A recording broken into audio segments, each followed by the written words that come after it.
What's up, everybody? 1090 Jake, another episode of EOS. Man, I appreciate everybody rocking with me so far. The subscribers are going through the roof. We're probably going to hit 10K by the time I post this video. That's crazy. So, for this specific video, I'm going to try to keep it short. I even got a timer. I know a lot of y'all be like, oh, can you make it like 15, 20 minutes? When I tell these stories, these are stories that I've told before. You know what I mean? Like when you in confinement, you have nothing in there with you. You might get lucky if you get a book, and then it might get taken out by the CO. So when I tell these stories, a lot of these stories I've told before, and the way I've always told them is just to, let it flow. I never really pay attention to how long I've been talking. And that's just me, you know what I mean? I appreciate everybody that's able to get through 50 minutes, 40 minutes of me talking, but I feel that when I try to shorten it, it just doesn't come out naturally how it's supposed to, or I might miss something, or I might skip something because I'm trying to, condense it. But I'm going to try with this one. What I really want from y'all, though, with this video is I want y'all to buzz back to me in the comments and let me know what you would have done in this situation. Would you do anything differently? Would you have gone further than what I did? Let me know, because I know a lot of people type in the comments about morality and, how can you do these things to people and not feel any type of way, instead of asking me if I feel any type of way. But I want to know what y'all think about this situation. So when I got out of confinement at Appalachia CI after doing 290 days, I got moved into our dorm. Our dorm was the closed custody dorm, so it was cells in here. So there's R1, 2, 3, and 4. That's the 4 different quads in the dorm. R1 was, it had a significant group of people that got off a death row. These are people that have killed people. That's the only way you get put on death row. And they ended up, getting their sentences turned back into life sentences, multiple life sentences, etc. And then you got a couple of guys that have MIPs. So an MIP is a murder in prison, meaning he killed someone in prison, whether it was an inmate, a corrections officer. He's killed somebody inside of a prison. A MIP inmate can only be housed with an MIP inmate. So a lot of these guys will have, one bedroom, or like not bedroom, but one cell to themselves if there's no other MIPs, or they have to be put in a room together. So if you've killed someone in prison, you have to be in the room with someone else that's killed somebody in prison. That's just how they do it. And if they come, they go to R1. I got sent to R4. The rest of this compound is open bay dorm, so it's bunk beds, no cameras. That's why it's so wild, you know what I mean? Because there's just, you're right there next to somebody. You can do whatever you want, you know what I mean? And also, it's easy to sneak in from one dorm to another. So if I'm in our dorm and I got a problem with you and whatever dorm you're in, I can slide to your dorm, sneak in, hit you up, and get up out of there at rec time or something like that. Then I actually have a story of a situation exactly like that I'm going to tell at a different time. I'm going to try to actually bring the person on here that I did this with. But for this specific story, this is my first day hitting the compound at Appalachia CI. All I've been hearing about, being in confinement was all the stabbings going on. Everybody's getting killed or whatever. People are getting raped. Everything, you know what I mean? It's wild. I've seen the ambulances coming. I've heard about the helicopters coming, everything. So, I got a little bit of an adrenaline rush knowing that I'm getting out today and that I'm about to go hit this compound, and it is what it is, you know what I mean? You gotta do what you gotta do. So I get to our dorm, and you go in through the first door. They lock the door behind you. Then there's bars. They open up the bars from the booth, and then you go over to the quad that you're assigned to. The quad door slides open. It's automatic. So a good amount of people are like in the dorm. Everyone else is at call-outs or whatever, and you got 2 tiers. So when you walk in, you have the day room, in front of you, and the TV's up to the left, and then you have a couple of tables. You have the first, bottom half. You got stairs right here, stairs down there that go up to the top. So I was in 2 bottom. So when I walk in, I see a kid that, you know, I heard was a blood, whatever, sitting at the table with 3 other people. I don't know if they're bloods, I don't know if they're not, you know what I mean? But they weren't, like, they just looked dusty, you know what I mean? Like, their uniforms were just thrown, like, there wasn't nothing. They didn't seem like they held a status, more or less. They seemed like bummy. So I go over to my room, and I put my stuff on my bunk, and I stand by my door. You know, I'm expecting an immediate TOH. That's how we run it at the JIT camp. This is my first time being on the compound at an adult camp. I don't know how it's going to go. I'm expecting to fight adults. I'm expecting to see knives. I don't know what's going to happen. You know what I mean? So I'm standing at my door, and this tall kid comes up, and he's like, oh, what's popping? So we start, you know, talking or whatever, and more or less I cut it short, and I'm like, yeah, I want to run my TOH right now. And he's like, what? I'm like, I want to run my TOH right now. I'm not trying to wait. I'm not trying to, you know. And he was just like, bro, they don't even do that here. So I'm like, what? Mind you, they had a JIT dorm at Appalachia CI. So they had a youth offender dorm. It wasn't a compound. It was just a dorm. But it got shut down before I got out of confinement. So all the JITs, you know, got sent on the main unit. So they weren't even TOH in here. So I was just like, what? This is sweet. You know what I'm saying? So I start talking to him, and he's cool or whatever. And he, you know, brings down some stuff or whatever. We get cool. And he's showing me magazines that he got and all this and that. You know, he introduced me to a couple of the other people that's in the dorm or whatever. And that was basically it, bro. It wasn't no issue off rip with anybody. Nobody was trying me once they heard blood. And then, you know, other people started watching me affiliate with them and saw the acceptance. They were like, all right. Because if you're white and you just get moved into a dorm and you're not rocking with nobody or nothing like that, they're going to be on you, period. Whether they're going to try to extort you or, you know, you got booty bandits that's going to come and try to take that. But when you affiliated with something, the majority of those times, you know, the people that do that type of stuff, they're not going to want to get affiliated with it because they're not going to want a war to break out. They know the consequences of it, you know what I mean? But my reputation was also already spread out on this compound by the barber that was inside of confinement. So he already put word out about me, so people were expecting me to come out, you know what I mean?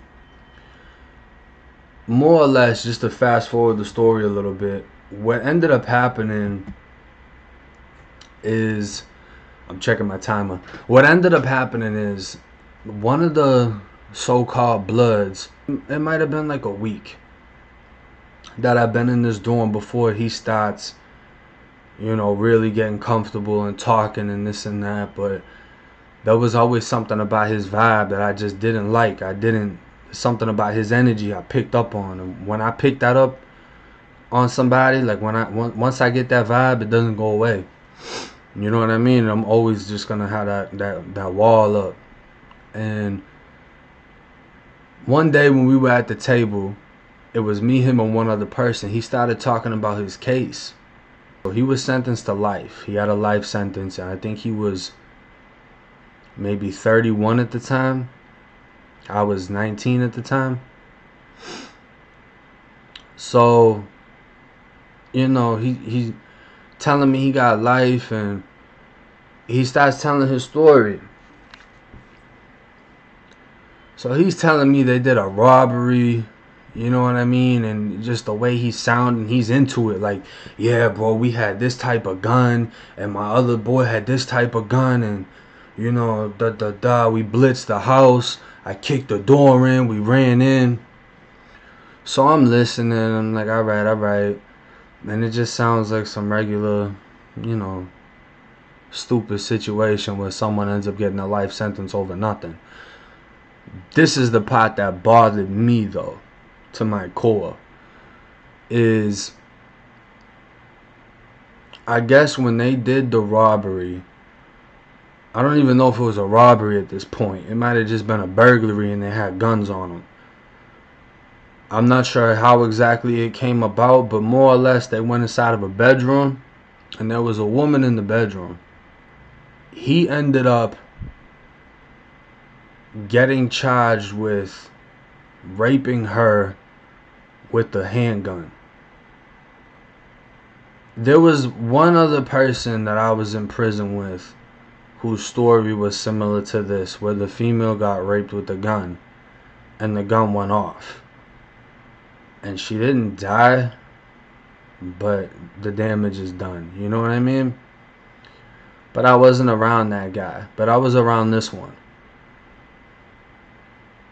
So he tells me this, and I'm looking at the other guy at the table, and he doesn't really have any reaction. You know what I mean? Like, he's not like, he's just like, damn, that's messed up, da da da. I'm not going for it. I grew up around all females. You know what I mean? I didn't have a daughter at the time. I have a daughter now. So I'm going to tell you right now, I didn't feel any sympathy. I didn't feel bad for him. But I want to hear what y'all would do. What ended up happening is he had got money, I believe, the same day. Someone sent him some money, like $100 or something. And, you know, he starts balling out. So he goes and he hits Canteen, comes back with a big Canteen bag. He bought a fresh, you know, blue uniform off of somebody. So now he's looking, you know, he's got the creases in his pants and everything. He thinks he's fresh. And the whole time I'm just sitting around thinking about what he told me. You know what I mean? So this is what I did, right? I stepped to one other person who was a blood inside of that dorm. And I said, this is what I'm finna do. Mind you, I done said in other videos, I don't really like gamblers. I don't like being around it. You always get into something when you gamble. The 3 G's to prison is gays, gangs, and gambling. Those are the 3 things you really want to stay away from if you want to just ride out and do your bid. You know what I mean? You're ever around any of those 3 things, there's always going to be drama. He had a gambling debt to a guy from Orlando. And this guy from Orlando was barred from the courts. He had a life sentence. When you're barred from the courts, you can't even file any more appeals. You're not allowed back in court. So this guy has nothing to lose. He'll kill you, but whatever. Like, all his family's dead, etc. No one sends him money, nothing. The gambling debt was that guy owed him money.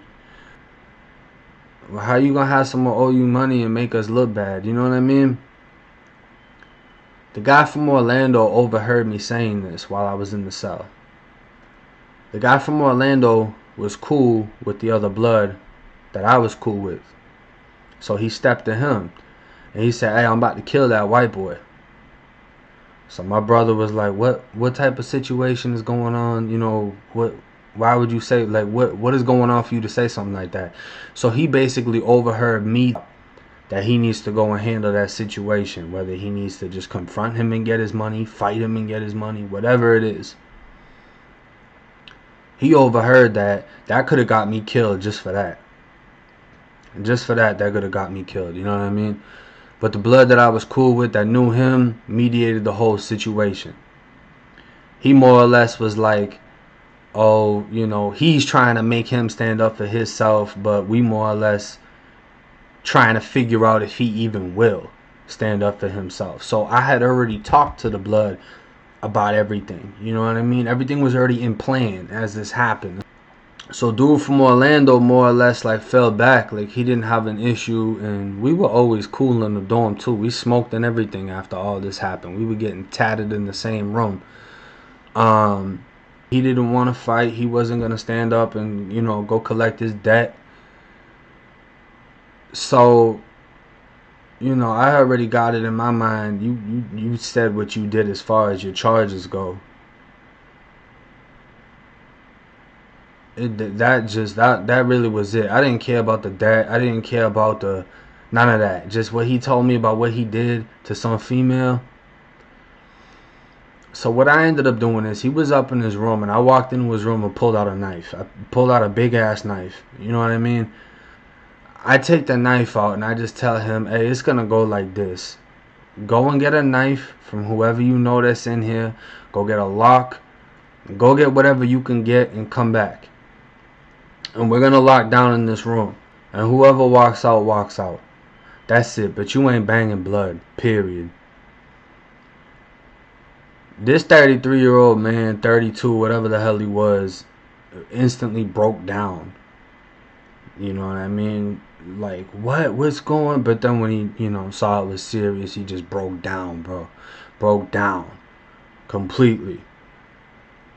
Saying he's sorry about this and that, saying he didn't mean to do what he did in this case or whatever.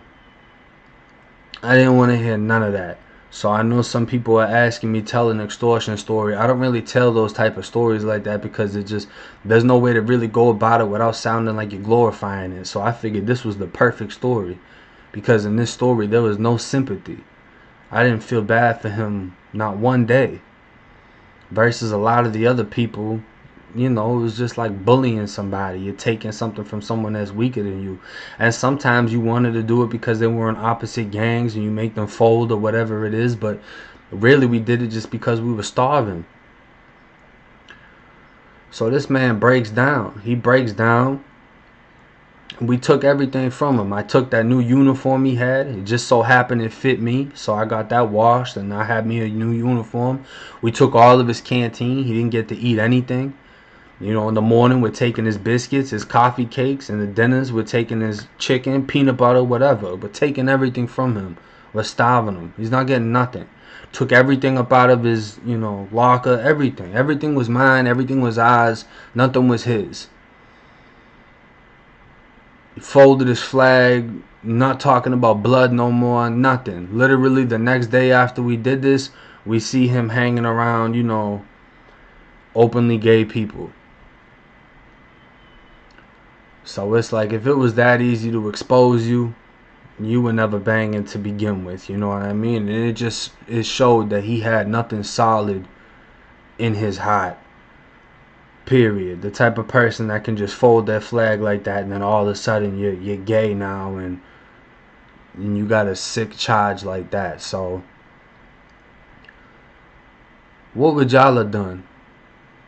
Would you have just killed him? Would you have not done anything? Would you try to fight him? I extorted him. I took everything he had. I put him to shame. I didn't just want to hit him up and then he goes to another compound with a scar and he's like, oh yeah, I got into it with this kid, and he gets to make up his own story because he got a life sentence. You know what I mean? He ain't getting out. So he's got plenty of years and different compounds that he's going to touch down on. But everybody at that compound knew he was under me. And then he got moved to another dorm. And when he got moved to another dorm, the Bloods in that dorm, I sent word over there, and they did the same thing to him. One time we was in child, and he's yelling at me from another child table. He's like, yo, bro, like, I know me and you had that going on, and I'm cool with that, but they're trying to do some whole other, because I guess they were being ruthless with him, not letting him eat nothing. He can't even have his juice. I'm just like, yeah, well, they need all that. There was only one of me over here. There's 5 of them. You gotta feed everybody. No sympathy. We starved him out. I think he ended up checking PC eventually. But it was my first time really running into somebody that would just openly, pridefully say that they had a case like that where they did something like that. And I had 3 years. I had like a year left by the time I was at Appalachia. I'm not just gonna, take dude out of the game and just kill him for that. But at the same time, there's people that probably would have, you know what I mean? And there's people that got a lot of time and, somebody's mama might die and then they heard you did something to a female. And now you gonna die. But let me know what y'all would have done in that situation. I'm not, like I said, a lot of the people that we were extorting and things of that nature, we did it because we were starving. Once I started getting money, I wasn't doing nothing like that. But this is a case where I show no sympathy for this person. And I want to hear y'all's perspective because perspective is key. You know what I mean? When we send soldiers to wars and they kill people, the way they get over it is he's the bad guy. I'm protecting my people. You know what I'm saying? Like, I'm protecting my country. You got some people that's doing time right now that feel that they were 110% right taking somebody's life, whether it was gang related, self-defense. I've always felt that morality is just a matter of perspective. And if you have the perspective that what you did was right inside of your head, you're not going to feel bad about it. You know what I mean? You don't have to be a cold killer, but you're not going to feel bad about what you did because of your perspective on it. And everyone has a different one. So I'd really like to hear y'all's. Let me know what y'all think. I'm going to be getting a mic, new mic probably later today. Couple of days I'm going to have the wall art up. We about to hit 10K. This is crazy. We're going all the way up. We're going to keep pushing it. But yeah, like if you liked it, subscribe if you rocking with me. I'll holler at y'all.